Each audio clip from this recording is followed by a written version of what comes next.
Hi there, section 14. Forgive me, I got distracted. Daddy Cardinal is at the Big Feeder, and he has been singing a very special song lately that he only sings in spring, and I'm so happy I can still hear it very clearly, even through my quote-unquote mild hearing loss. I hope you're well.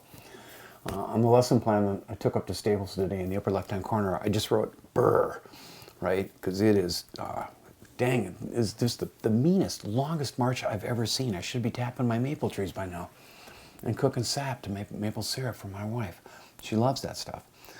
And that's not happening yet. Quick shot, I know I've showed you a picture, but yesterday my first poet was reading behind my brand new podium. Dr. Athena Kildegard. It was kind of an extra little small event that she did to promote her book Prairie Mid, and she came up from the University of Minnesota Morris, where she directs the honors program. And the podium is just fantastic. I'm just so completely excited about it. And 3 poets in the breath of a month are going to read from it. Mayasi Popa, April 14th, and then the great Kevin Young, April 28th. I sure hope you think about trying to get to one of those readings. If you're only going to get to one, go to Kevin Young, and you better come early, because that's the day we're going to be overloading that place. To get things going today for your first video of the week, I know I promised you one last week, and we'll just let things get a little bit blurry and messy, because that's what it's like in asynchronous land, isn't it? Everything online. I'll preview in reverse to give myself a challenge. When we get to the end of our little time together today, I can't do everything online, obviously, that you can in a class. And we messed around a little bit in Staples with I kind of pranked them with an aphorism. And if you don't know what, that can be our word of the day. Not that I'm like a big word of the day kind of guy. An aphorism is, you know what they are. It's just a wise saying, right? A wise old saying that has kind of an implicit truth in it. Like the early bird gets the worm, you can't teach an old dog new tricks. And I pranked him a little bit, and I'll tell you that no one was harmed, believe me. I'll report a couple things that your colleagues in your sister class in Staples Motley had to say about the short, happy life of Francis McComber. We kicked off the Old Man in the Sea there today. I'm going to give him a week to do it. You'll get about that too. Even though we got some people out on legit tours for a music thing. I want to tell you what they said. I've got some things I want to tell you about Hemingway. And the first thing I want to do today is kick things off with Juan Felipe Herrera. I'm pretty sure I haven't shown you him yet. Juan Felipe Herrera is one of the many poets that I've hosted who's got a U.S. Poet Laureate thing. That's as prestigious award as we have in this country.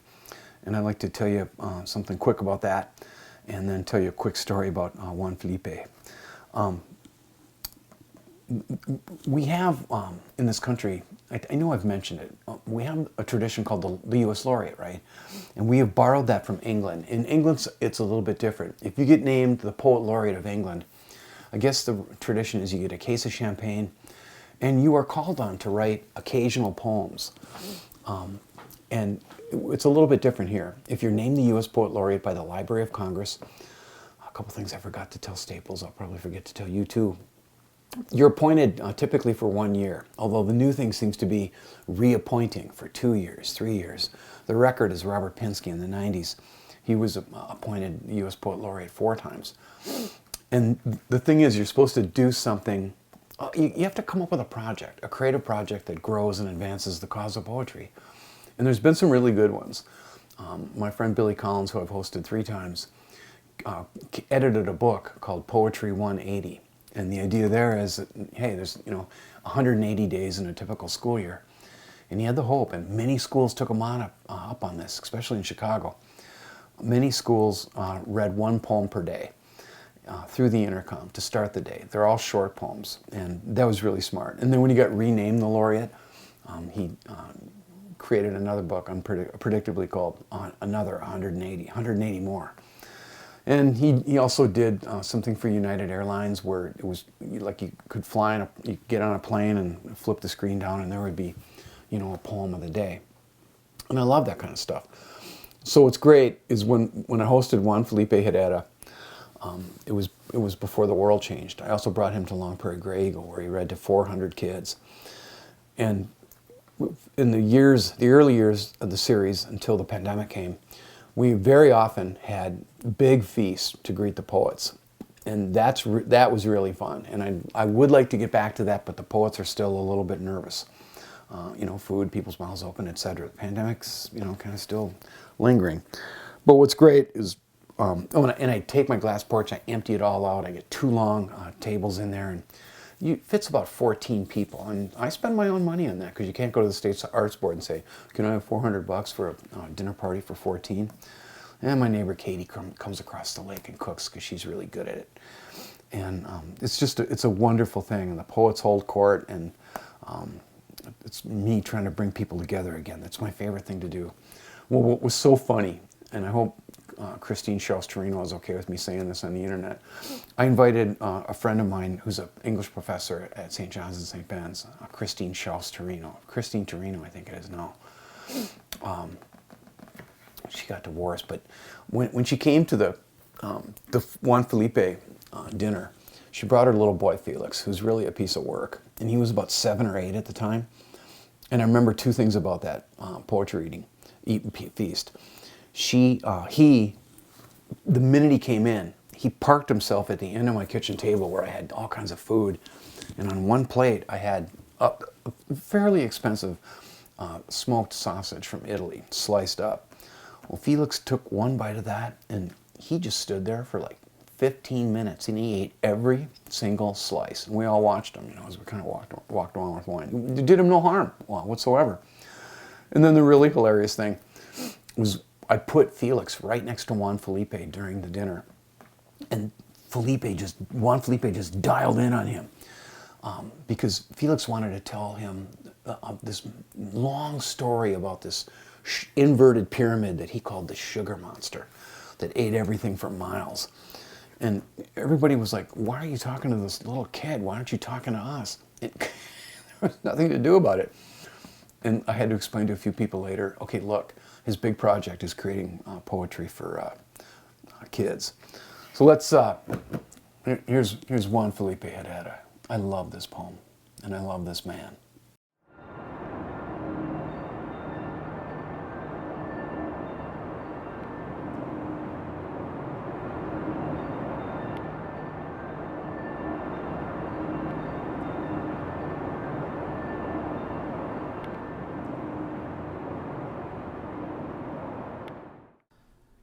My name is Juan Felipe Herrera. This poem is called 5 Directions to My House. 1. Go back to the grain yellow hills with a broken speak of elegance. 2. Walk up to the canvas door, the short bed stretched against the clouds. 3. Beneath the earth, an ant writes with the grace of a governor. 4. Blow, blow, red-tailed hawk, your hidden sleeve, your desert secrets. 5. You are almost there, without a name, without a body. Go now. 6. I said 5. Said 5. Like a guitar says 6.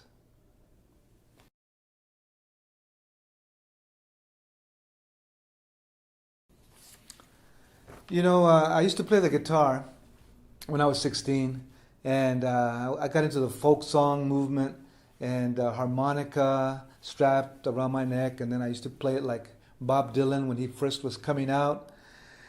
And so the guitar is kind of inside this poem somewhere.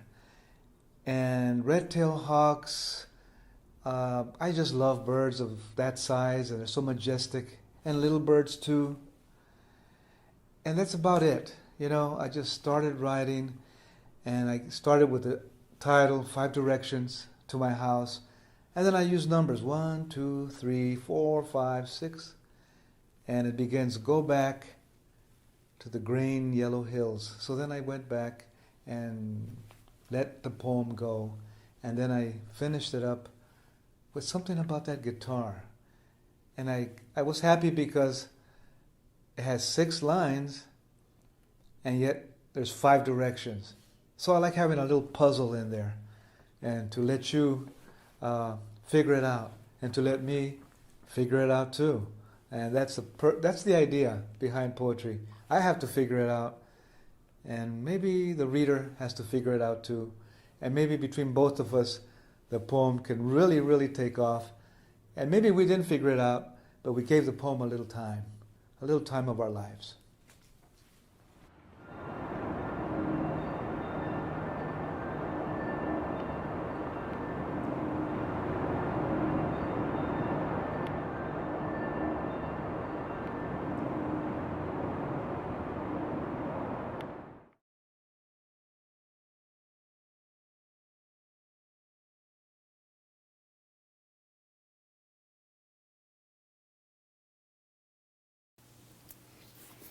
One of the most brilliant people I've ever experienced, spent any time with.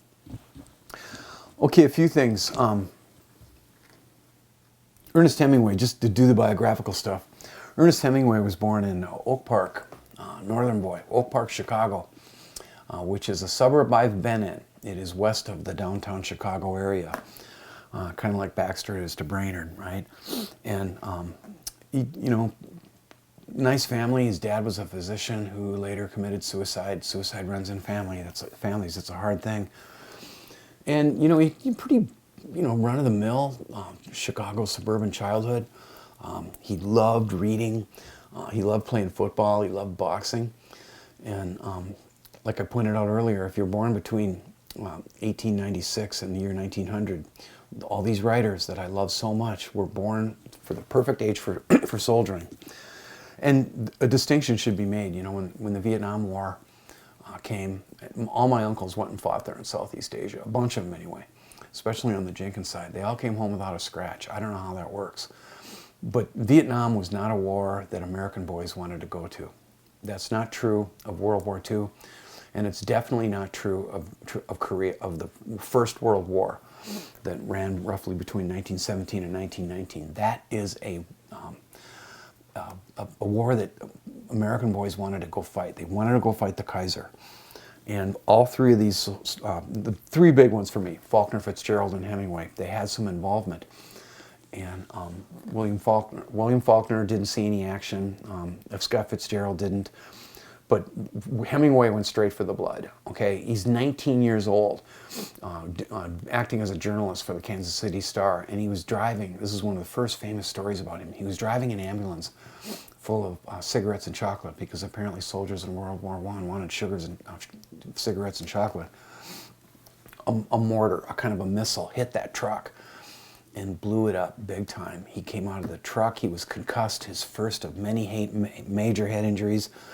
He didn't know who he was. He didn't know where he was. His kneecap, he looked down, it wasn't even in the right spot. And somehow he ran off that battlefield while being strafed with machine gun fire. That's how badass he was. And eyewitnesses saw him pick up and carry on his back a wounded Italian soldier. That is just so Hemingway. He's already building the mythology about himself. And the real Ernest Hemingway ended up in a hospital. And he fell in love with a nurse, and the nurse did not love him back. And not long after that, Ernest Hemingway in 1925 wrote a novel called A Farewell to Arms, which is about a soldier named Frederick who gets blown up while eating a ham sandwich behind lines. And that Frederick lands in a hospital where he falls in love with a woman named Catherine Barkley, a nurse. But she loved him back, right? It was a working out of that. He survives the war. He gets to Paris. Everyone was drawn to Paris. There's unbelievable photographs of all these great writers, Fitzgerald, Hemingway, William Faulkner, along with other artists, right? At Gertrude Stein's apartment. You could see Ravel there. You could see Pablo Picasso there. There's photographs that prove that these people partied together. And they were expatriates. And it was at one of those parties that the famous Gertrude Stein looked at these writers and said, "You are all a lost generation." He took up a life as a writer. He became nothing less than a celebrity. We have had celebrity writers. We don't have those anymore. The first was Mark Twain. Everyone on the planet knew who Mark Twain was. Hemingway was next. This country loved him so much that his nickname was Papa. And Faulkner and Hemingway were in just a lifelong duel to see who could be America's favorite writer. Faulkner wasn't even within striking range. Hemingway was definitely the favorite writer of America. Goodness, we loved him. He was so popular that paparazzi followed him around. He was a celebrity. If he went skiing in the Alps, the Swiss Alps, Life magazine, Look magazine would send reporters and take pictures of him. So there's something, I don't know, there's a word fugitive here. What does it mean to be nostalgic for an era that you didn't live in? I don't know. There's got to be a word out there for it somewhere. Maybe it's just nostalgia, sentimentality. I wish those days would come back. I don't know. We have different kinds of celebrities now. So he goes on to write 18 novels. He writes probably 100 short stories, which was really, really what he was good at. That was his genius. Some of his novels are a little overly long, a little bit overworked. The short story form was exactly what Hemingway needed to make his way in the world. And he became wealthy. He became a multi-millionaire. And I think that's about as far as I'm just going to take the biography stuff for Hemingway. I need to explain the exact, precise reason why he became our most famous literary suicide. It's head injuries, heads up. And wish me luck on Thursday as I make my argument about football, just as gently and as respectfully and yet as forcefully as I can. Because that's about CTE, chronic traumatic encephalopathy, which has touched my life in more than one ways. Couple fun things. I've been assigning The Short Happy Life of Francis McComber for years. My main thing to say about it, I don't know if that was murder, attempted murder, first degree, second degree. And these Staples kids had taken a criminology class last semester. So they had crazy murder knowledge. In other words, they knew like the different degrees and what that meant. And I've already half forgotten it. I just think she decided to shoot him last minute, just last minute. She's like, I'm taking this guy out. And that's a Hemingway woman. Hemingway women will kill you dead. They can be, they're Hemingway women. There's no other way to describe them. So I hope you read that story and I hope you enjoyed it. And, heads up on Old Man and the Sea. It's perfect. It's one of the most perfect stories in the world. And you can either think of it as kind of a long, long short story or kind of a short novel. It's only 100 pages. That is one of the most perfect books ever written in American literature. And that novel is what earned him the Nobel Prize in Literature. And we'll talk about that on another day too. Start in on that. Start reading The Old Man and the Sea.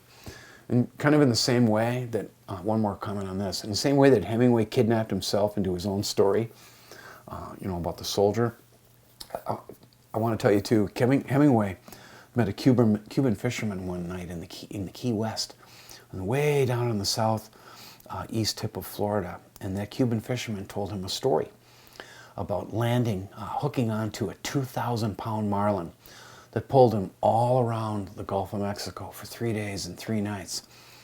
And then Hemingway heard that story and he thought, I should write that down.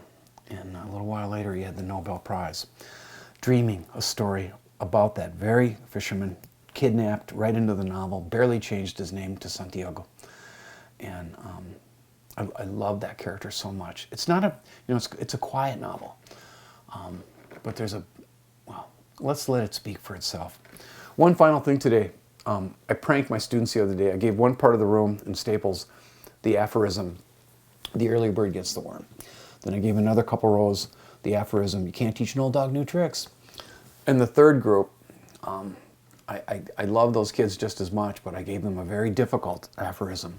And it is, I'll say it twice, the stupider the peasant, the more his horse understands him.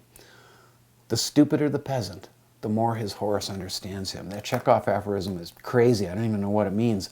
Oh, and then I said, interpret these. So for fun today, I sent a kid to the board and I kind of drew a crap ballpark, like a baseball park, with a parking lot and then, greater Minnesota outside of that. And I've done this before. It's really fun. And then I sent one of those Salcedo boys to the board. He's got a couple of brothers in there. And I gave him a marker and I said, okay, sometimes whoever interprets this focuses on the peasant, sometimes the horse, and then sometimes they just forget about the peasant and the horse and they just start writing about goodness knows what. So you put a little X when I read it, and you decide, is this aphorism interpretation in the ballpark, in the parking lot of the ballpark? I even joked and said, if it's way out of the ballpark, you could write up on the wall. And the kid didn't do that. He knew I was being satirical. We had a lot of fun. There's always a horse lover in the room that says, the horses are not stupid at all. Those horses are super smart. I'm mad at you, etc. Anyway, I'm getting too long again. I'll see you with video number 2 hopefully tomorrow. Stay safe and stay warm. It is going to warm up. Chin up, you guys. Spring will come.